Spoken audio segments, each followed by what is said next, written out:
Chapter 12. Engaged to be married.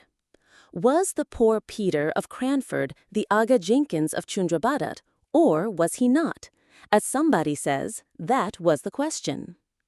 In my own home, whenever people had nothing else to do, they blamed me for want of discretion. Indiscretion was my bugbear fault.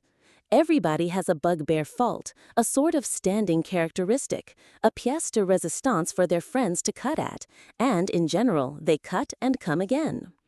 I was tired of being called indiscreet and incautious, and I determined for once to prove myself a model of prudence and wisdom. I would not even hint my suspicions respecting the Aga. I would collect evidence and carry it home to lay before my father as the family friend of the two Miss Jenkinses. In my search after facts, I was often reminded of a description my father had once given of a ladies' committee that he had had to preside over. He said he could not help thinking of a passage in Dickens, which spoke of a chorus in which every man took the tune he knew best and sang it to his own satisfaction. So, at this charitable committee, every lady took the subject uppermost in her mind and talked about it to her own great contentment, but not much to the advancement of the subject they had met to discuss. But even that committee could have been nothing to the Cranford ladies when I attempted to gain some clear and definite information as to poor Peter's height, appearance, and when and where he was seen and heard of last. For instance, I remember asking Miss Pole, and I thought the question was very opportune, for I put it when I met her at a call at Mrs. Forrester's, and both the ladies had known Peter, and I imagined that they might refresh each other's memories. I asked Miss Pole what was the very last thing they had ever heard about him, and then she named the absurd report to which I have alluded, about his having been elected Great Lama of Tibet, and this was a signal for each lady to go off on her separate idea. Mrs. Forrester's start was made on the veiled prophet in Lalla Rookh, whether I thought he was meant for the Great Lama, though Peter was not so ugly, indeed rather handsome, if he had not been freckled.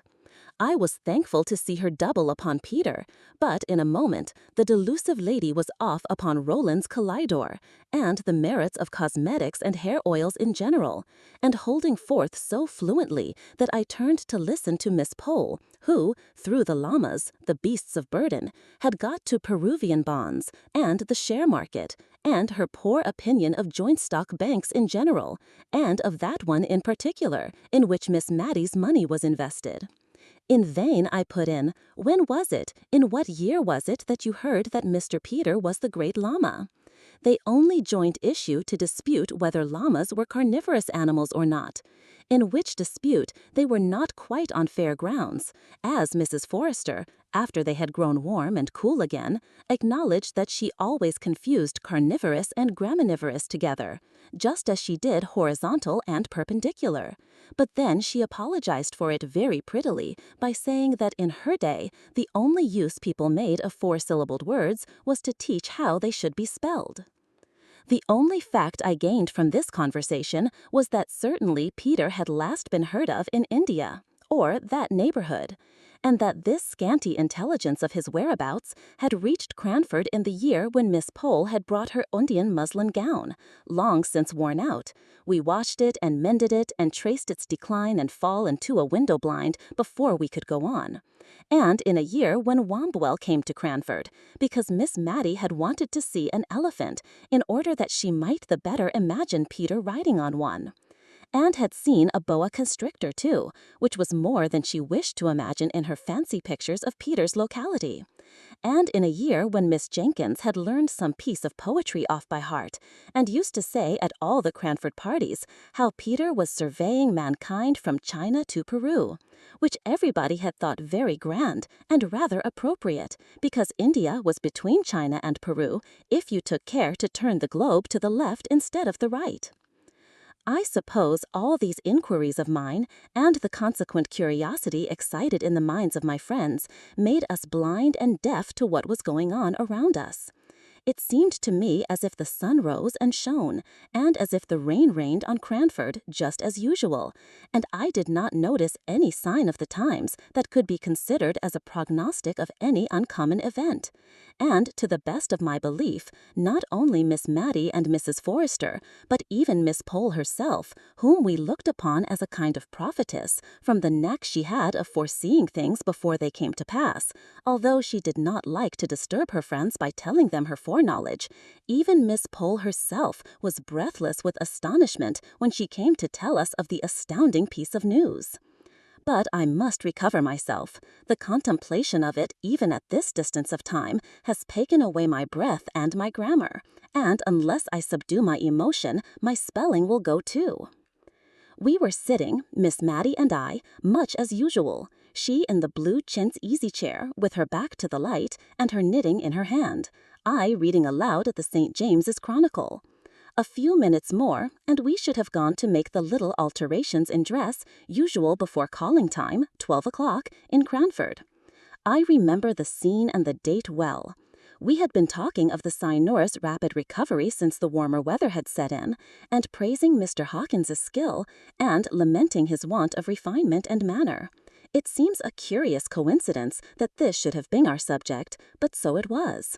When a knock was heard, a caller's knock, 3 distinct taps, and we were flying, that is to say, Miss Matty could not walk very fast, having had a touch of rheumatism, to our rooms to change cap and collars, when Miss Pole arrested us by calling out, as she came up the stairs, "Don't go, I can't wait. It is not 12, I know, but never mind your dress, I must speak to you."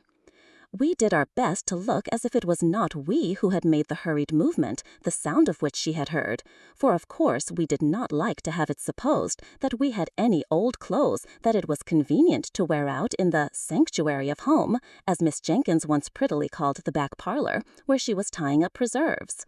So we threw our gentility with double force into our manners, and very genteel we were for 2 minutes while Miss Pole recovered breath, and excited our curiosity strongly by lifting up her hands in amazement and bringing them down in silence, as if what she had to say was too big for words and could only be expressed by pantomime. "What do you think, Miss Matty? What do you think? Lady Glenmire is to be married, I mean. Lady Glenmire. Mr. Hoggins is going to marry Lady Glenmire." "Marry?" said we. "Marry? Madness!" "Marry," said Miss Pole, with the decision that belonged to her. I said, as you do, and I also said, what a fool my lady is going to make of herself. I could have said madness, but I controlled myself, for it was in a public shop that I heard of it.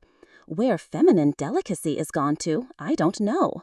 You and I, Miss Matty, would have been ashamed to have known that our marriage was spoken of in a grocer's shop, in the hearing of shopmen. "But," said Miss Matty, sighing as one recovering from a blow, "perhaps it is not true. Perhaps we are doing her injustice." "No," said Miss Pole, "I have taken care to ascertain that. I went straight to Mrs. Fitzadam to borrow a cookery book which I knew she had, and I introduced my congratulations apropos of the difficulty gentlemen must have in housekeeping, and Mrs. Fitzadam bridled up and said that she believed it was true, though how and where she could have heard it she did not know. She said her brother and Lady Glenmire had come to an understanding at last. Understanding, such a coarse word, but my lady will have to come down to many a want of refinement. I have reason to believe Mr. Hoggins sups on bread and cheese and beer every night." "Marry," said Miss Matty once again. "Well, I never thought of it. 2 people that we know going to be married. It's coming very near." "So near that my heart stopped beating when I heard of it, while you might have counted 12, said Miss Pole. "One does not know whose turn may come next. Here in Cranford, poor Lady Glenmire might have thought herself safe," said Miss Matty, with a gentle pity in her tones. "Bah," said Miss Pole, with a toss of her head. "Don't you remember poor dear Captain Brown's song, Tibby Fowler, and the line, 'Set her on the Tintuck tap, the wind will blaw a man till her'? That was because Tibby Fowler was rich, I think. Well, there was a kind of attraction about Lady Glenmire that I, for one, should be ashamed to have. I put in my wonder. But how can she have fancied Mr. Hoggins? I am not surprised that Mr. Hoggins has liked her. Oh, I don't know. Mr. Hoggins is rich and very pleasant-looking, said Miss Matty, and very good-tempered and kind-hearted. She has married for an establishment, that's it. I suppose she takes the surgery with it, said Miss Pole with a little dry laugh at her own joke. But, like many people who think they have made a severe and sarcastic speech, which yet is clever of its kind, she began to relax in her grimness from the moment when she made this allusion to the surgery.